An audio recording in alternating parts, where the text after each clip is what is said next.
ओम शनिश्चराय नमः। मित्रों, आपके और आपके परिवार पर भगवान शनिदेव की कृपा सदैव बनी रहे। शनि महाराज को हमारे कर्म और न्याय का देवता माना जाता है।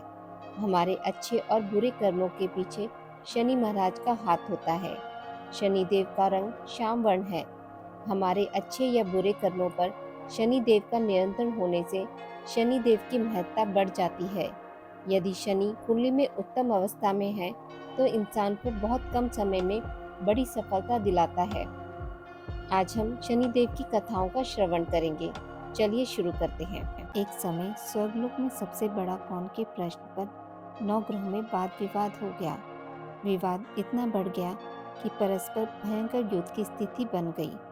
निर्णय के लिए सभी देवता देवराज इंद्र के पास पहुंचे और बोले, हे देवराज, आपको निर्णय करना होगा कि हम में से सबसे बड़ा कौन है।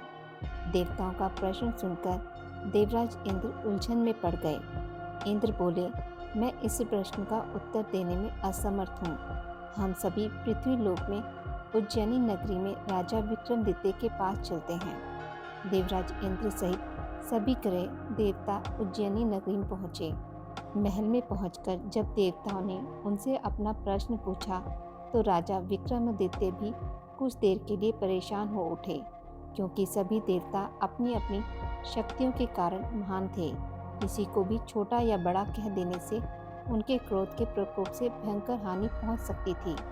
अचानक राजा विक्रमादित्य को एक उपाय सूझा और उन्होंने विभिन्न धातुओं स्वर्ण, रजत, कांसा, ताम्र, सीसा, रांगा, जस्ता, अभ्रक पर लोहे के 9 आसन बनवाए।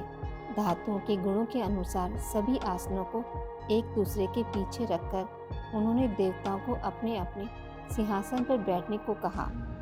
देवताओं के बैठने के बाद राजा विक्रमादित्य ने कहा, आपका निर्णय तो स्वयं हो गया। जो सबसे पहले सिंहासन पर विराजमान है वही सबसे बड़ा है। राजा विक्रमादित्य के निर्णय को सुनकर शनिदेव ने सबसे पीछे आसन पर बैठने के कारण अपने को छोटा जानकर क्रोधित होकर कहा, राजा विक्रमादित्य, तुमने मुझे सबसे पीछे बैठाकर मेरा अपमान किया है।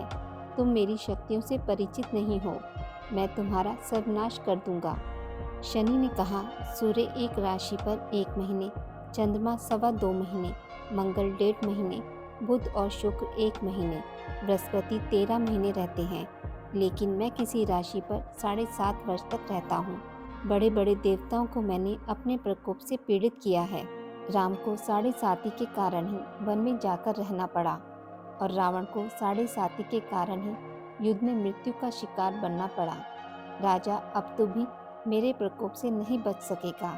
इसके बाद अन्य ग्रहों के देवता तो प्रसन्नता के साथ चले गए, परंतु शनिदेव बड़े क्रोध के साथ वहां से विदा हुए। राजा विक्रमादित्य पहले की तरह ही न्याय करते रहे। उनके राज्य में सभी स्त्री पुरुष बहुत आनंद से जीवन यापन कर रहे थे। कुछ दिन ऐसे ही बीत गए। उधर शनि देवता अपने अपमान को भूले नहीं थे। विक्रमादित्य से बदला लेने के लिए एक दिन शनिदेव ने घोड़े के व्यापारी का रूप धारण किया और बहुत से घोड़ों के साथ उज्जैनी नगरी पहुंचे। राजा विक्रमादित्य ने राज्य में किसी घोड़े के व्यापारी के आने का समाचार सुना तो अपने अश्वपाल को कुछ घोड़े खरीदने के लिए भेजा। घोड़े बहुत कीमती थे। अश्वपाल ने जब वापस लौटकर इस संबंध में बताया तो राजा विक्रमादित्य ने स्वयं आकर एक सुंदर व शक्तिशाली घोड़े को पसंद किया। घोड़े की चाल देखने के लिए राजा घोड़े पर सवार हुए तो वह घोड़ा बिजली की गति से दौड़ पड़ा।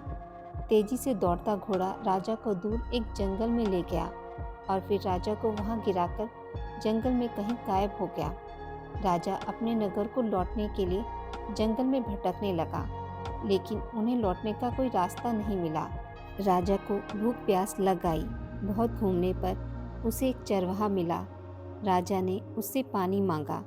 पानी पीकर राजा ने उस चरवाहे को अपनी अंगूठी दे दी।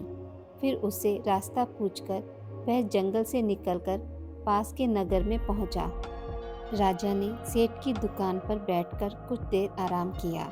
उस सेठ ने राजा से बातचीत की तो राजा ने उसे बताया कि मैं उज्जैनी नगरी से आया हूँ। राजा के कुछ देर दुकान पर बैठने से सेठ जी की बहुत बिक्री हुई। सेठ ने राजा को बहुत भाग्यवान समझा और खुश होकर उसे अपने घर भोजन के लिए ले गया। सेठ के घर में सोने का एक हार खूंटी पर लटका हुआ था। राजा को उस कमरे में छोड़कर सेठ कुछ देर के लिए बाहर गया। तभी एक आश्चर्यजनक घटना घटी। राजा के देखते देखते सोने के उस हार को खूंटी निकल गई। सेठ ने कमरे में लौटकर हार को गायब देखा तो चोरी का संदेह राजा पर ही किया, क्योंकि उस कमरे में राजा ही अकेला बैठा था। सेठ ने अपने नौकरों से कहा कि इस परदेसी को रस्सियों से बांधकर नगर के राजा के पास ले चलो। राजा ने विक्रमादित्य से हार के बारे में पूछा तो उसने बताया कि उसके देखते ही देखते खूंटी ने हार को निगल लिया था। इस पर राजा ने क्रोधित होकर चोरी करने के अपराध में विक्रमादित्य के हाथ पांव कटवाने का आदेश दे दिया। राजा विक्रमादित्य के हाथ पांव काटकर उसे नगर की सड़क पर छोड़ दिया गया। कुछ दिन बाद एक तेली उसे उठाकर अपने घर ले गया और उसे अपने कोल्हू पर बैठा दिया। राजा आवाज़ देकर बैलों को हाँकता रहता। इस तरह तेली का बैल चलता रहा और राजा को भोजन मिलता रहा। शनि के प्रकोप की 7.5 पूरे होने पर वर्षा ऋतु प्रारंभ हुई। एक रात राजा विक्रमादित्य मेघमल्हार गा रहा था कि तभी नगर के राजा की लड़की राजकुमारी मोहिनी रथ पर सवार उस तेली के घर के पास से गुजरी।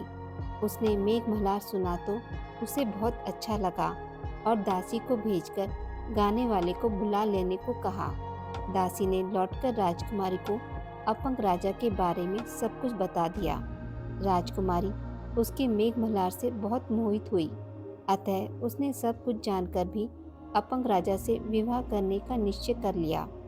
राजकुमारी ने अपने माता पिता से जब यह बात कही तो वह हैरान रह गए। रानी ने मोहिनी को समझाया, बेटी तेरे भाग्य में तो किसी राजा की रानी होना लिखा है, फिर तू इस अपंग से विवाह करके अपने पांव पर कुल्हाड़ी क्यों मार रही है। राजकुमारी ने अपनी जिद नहीं छोड़ी। अपनी जिद पूरी कराने के लिए उसने भोजन करना छोड़ दिया और प्राण त्यागने का निश्चय कर लिया। आखिर राजा रानी को विवश होकर अपंग विक्रमादित्य से राजकुमारी का विवाह करना पड़ा। विवाह के बाद राजा विक्रमादित्य और राजकुमारी तेली के घर में रहने लगे। उसी रात स्वप्न में शनिदेव ने राजा से कहा, राजा तुमने मेरा प्रकोप देख लिया, मैंने तुम्हें अपने अपमान का दंड दिया है।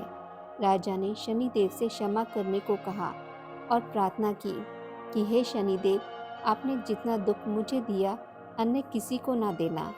शनिदेव ने कुछ सोचकर कहा, राजा मैं तो तुम्हारी प्रार्थना स्वीकार करता हूँ। जो कोई स्त्री पुरुष मेरी पूजा करेगा, शनिवार को व्रत करके मेरी व्रत कथा सुनेगा, उस पर मेरी अनुकंपा बनी रहेगी। प्रातःकाल राजा विक्रमादित्य की नींद खुली तो अपने हाथ पांव देखकर राजा को बहुत खुशी हुई। उसने मन ही मन शनिदेव को प्रणाम किया। राजकुमारी भी राजा के हाथ पांव सही सलामत देखकर आश्चर्य में डूब गई। तब राजा विक्रमादित्य ने अपना परिचय देते हुए शनिदेव के प्रकोप की सारी कहानी सुनाई। सेठ को जब इस बात का पता चला तो दौड़ता हुआ तेली के घर पहुंचा और राजा के चरणों में गिरकर क्षमा मांगने लगा। राजा ने उसे क्षमा कर दिया, क्योंकि यह सब तो शनिदेव के प्रकोप के कारण हुआ था। सेठ राजा को अपने घर ले गया और उसे भोजन कराया। भोजन करते समय वहाँ आश्चर्यजनक घटना घटी। सबके देखते देखते उस खूंटी ने हार उगल दिया। सेठ जी ने अपनी बेटी का विवाह भी राजा के साथ कर दिया और बहुत से स्वर्ण आभूषण धन आदि देकर राजा के साथ विदा किया। राजा विक्रमादित्य राजकुमारी मोहिनी और सेठ की बेटी के साथ उज्जैनी पहुँचे तो नगरवासियों ने हर्ष से उनका स्वागत किया। अगले दिन राजा विक्रमादित्य ने पूरे राज्य में घोषणा कराई कि शनिदेव सब देवों में सर्वश्रेष्ठ हैं। प्रत्येक स्त्री पुरुष शनिवार को उनका व्रत करे और व्रत कथा अवश्य सुने। राजा विक्रमादित्य की घोषणा से शनिदेव बहुत प्रसन्न हुए। शनिवार का व्रत करने और व्रत कथा सुनने के कारण सभी लोगों की मनोकामनाएं शनिदेव की अनुकंपा से पूरी होने लगी। सभी लोग आनंद पूर्वक रहने लगे। बोलिए शनिदेव महाराज की जय। पौराणिक कथा अनुसार लंकापति रावण ने अपनी अपार शक्ति से न केवल देवताओं का राज्य छीन लिया, बल्कि उसने सभी ग्रहों को भी कैद कर लिया था। जब रावण की पत्नी मंदोदरी गर्भ से थी, तब रावण की यह इच्छा थी कि उसका होने वाला पुत्र ऐसे ग्रह नक्षत्रों में जन्म ले जिससे कि वह महापराक्रमी, कुशल योद्धा और तेजस्वी बने। वह चाहता था कि उसका पुत्र दीर्घायु हो और कोई भी देवी देवता उसके प्राण न हर सके। समस्त ग्रह रावण के प्रकोप से भयभीत रहते थे, लेकिन एकमात्र शनिदेव ही ऐसे थे जो रावण से जरा भी नहीं डरते थे। मेघनाद के जन्म के समय रावण ने सभी ग्रहों को शुभ और सर्वश्रेष्ठ स्थिति में रहने का आदेश दिया। उस समय शनिदेव के अलावा अन्य सभी ग्रह रावण की इच्छा अनुसार स्थिति में आ गए थे। रावण जानता था कि शनिदेव आयु की रक्षा करते हैं, लेकिन यह भी जानता था कि आसानी से तो शनिदेव उसकी बात मानकर शुभ स्थिति में विराजित नहीं होंगे। अतः रावण ने अपने बल का प्रयोग करते हुए शनिदेव को भी ऐसी स्थिति में रखा जिससे उसके होने वाले पुत्र की आयु वृद्धि हो सके। शनि तो न्याय के देवता हैं, इसलिए रावण की मनचाही स्थिति में रहते हुए भी मेघनाद के जन्म के दौरान उन्होंने अपनी दृष्टि वक्री कर ली, जिसकी वजह से मेघनाद अल्पायु हो गया। शनिदेव की इस हरकत से रावण क्रोधित हो गया और क्रोध के आवेग में उसने अपनी गदा से शनिदेव के पैर पर प्रहार किया। तभी से शनिदेव लंगड़ाकर चलते हैं। दूसरी कथा। एक बार एक ब्राह्मण के सपने में नीली घोड़ी पर नीले कपड़े पहने एक आदमी दिखता है और कहता है, ब्राह्मण देवता, मैं तेरे लगूंगा। यह सपना उसे रोज रात को दिखता था। वह परेशान हो गया और दुबला होने लगा। उसकी पत्नी ने कहा, मैं आपको अच्छा खिलाती हूँ, अच्छा पिलाती हूँ, पर आप दुबले क्यों होते जा रहे हैं। ब्राह्मण ने अपना सपना ब्राह्मणी को बताया। तब ब्राह्मणी, वे अवश्य ही महाराज होंगे, अब की दिखे तो कहना, पर सवा पहर से ज़्यादा का मत लगो। उस दिन जब सपना आया तो ब्राह्मण ने कहा, अच्छा लग जाओ, पर कितना लगोगे। 7.5 वर्ष का लगूंगा। ब्राह्मण ने कहा, क्षमा करो शनि जी, इतना भारी तो मुझसे झेला नहीं जाएगा। तब शनिदेव बोले, अच्छा 5 वर्ष का लग जाऊंगा। तब ब्राह्मण ने कहा, शनि जी मेरे लिए ज़्यादा है। तब शनि जी बोले, 2.5 साल का लग जाऊंगा। ब्राह्मण ने फिर मना किया।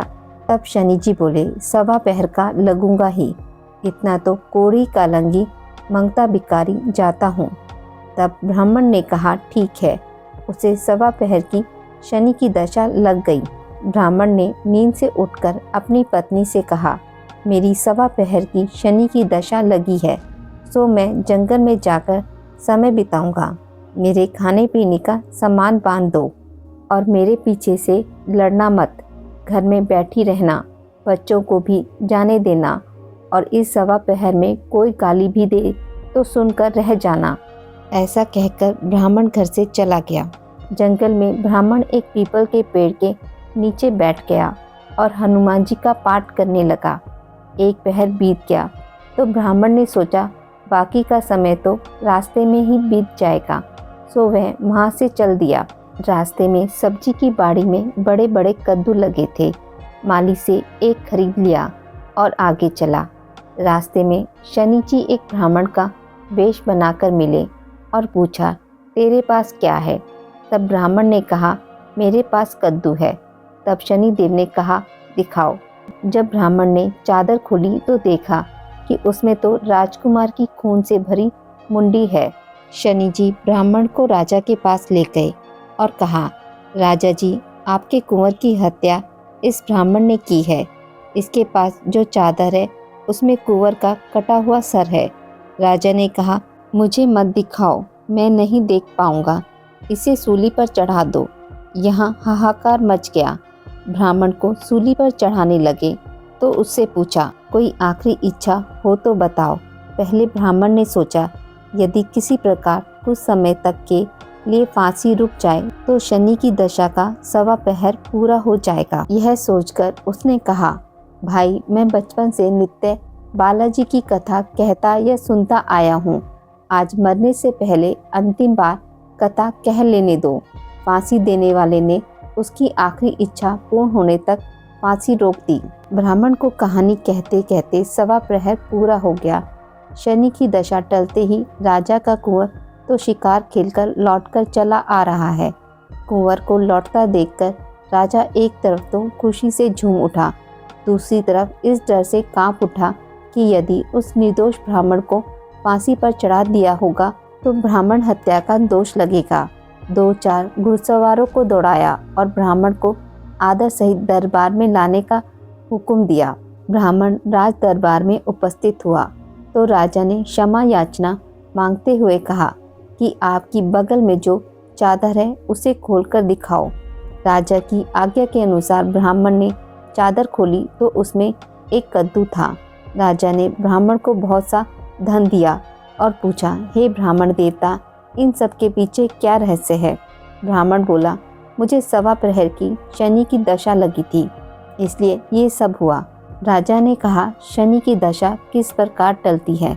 ब्राह्मण ने कहा, राजा या सेठ को लगे तो काला घोड़ा दान करें, गरीब को लगे तो पीपल की पूजा करें तब बोले, साचा शनिचर कहिए, जाके पाव सदा ही पढ़िए। शनि महाराज की कहानी सुने, काला तिल और काली उड़द आदि का दान दे, काले कुत्ते को तेल चुपड़ी रोटी खिलावे तो शनि की दशा उतर जाएगी। राजा ने ब्राह्मण को कद्दू वापस कर दिया। घर आकर ब्राह्मण ने कद्दू अपनी पत्नी को दिया। जब पत्नी ने उसे काटा तो बीजों की जगह हीरे मोती निकले। ब्राह्मणी ने पूछा, यह कहाँ से लाए? जब शनि की दशा लगी थी तो यह कद्दू कुंवर का कटा सर बन गया था। अब दशा उतरी है तो शनि जी ने इसे निहाल कर दिया। हे शनि महाराज, जैसे ब्राह्मण के शनि की दशा लगे वैसे किसी को भी न लगे।